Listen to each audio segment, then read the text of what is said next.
Margot Madison, Ren Schmidt, discovers the high price paid for failure as she joins the staff at Roscosmos in For All Mankind Season 4, Episode 4, House Divided. As NASA, Roscosmos and Happy Valley all respond to the new political regime, a diplomatic crisis threatens to derail international cooperation on Mars. While NASA Director Eli Hobson, Daniel Stern, finds himself under pressure to keep the M7 treaty intact. Svetlana Zakharova, Masha Mashkova, drives a wedge between Ed Baldwin, Joel Kinnaman, and Danielle Poole, Chris Marshall. After landing a politically connected Soviet civilian in a hyperbaric chamber during a heated argument, cosmonaut Svetlana Zakharova finds herself at the center of a political and personal power struggle. The situation that faces Svetlana at home in the Soviet Union is demonstrated by the harsh reprisals that Margot witnesses at Roscosmos.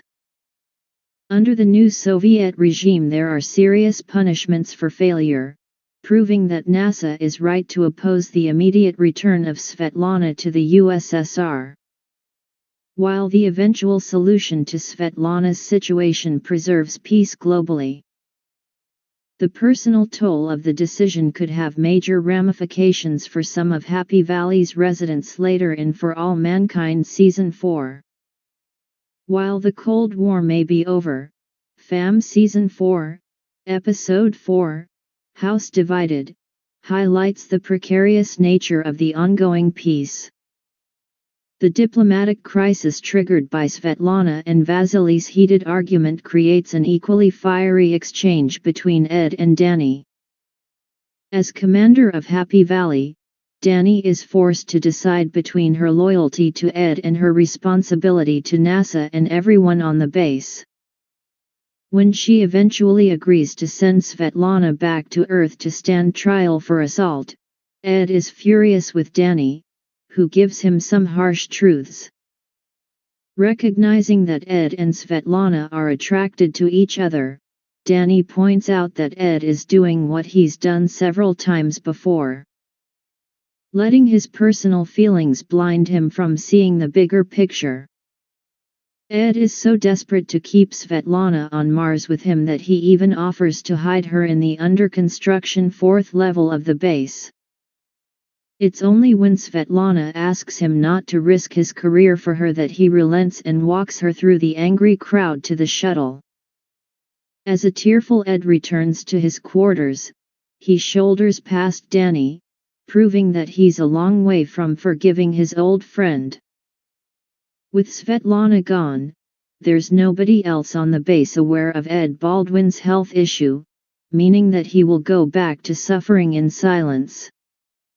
Despite becoming an integral part of the black market operation in Happy Valley, Miles Dale, Toby Kebbell, still wants more opportunities to make money for his family. A chance encounter between his wife and a gallery owner back on Earth alerts him to the financial value of the red obsidian Mars rocks that litter the red planet's surface. However, Ilya, Dmitry Demirinov, isn't keen to start exporting the rocks back to Earth, despite the substantial financial rewards. There's too much risk of being found out, which would derail the operation and potentially land Miles and Ilya in jail. Miles isn't willing to take no for an answer, however, and sets out across the surface of Mars to collect the rocks by himself. Disaster strikes when Miles grasps beyond his reach and falls into a ravine, with his available oxygen dwindling. Although he's eventually rescued by Samantha Massey, Tyner Rushing, it's hard to escape the metaphorical implications of Miles' accident. Going against Ilya's wishes to send Martian rocks to Earth is a risky move, and represents Miles overstretching himself, suggesting an even greater fall for All Mankind Season 4's new character.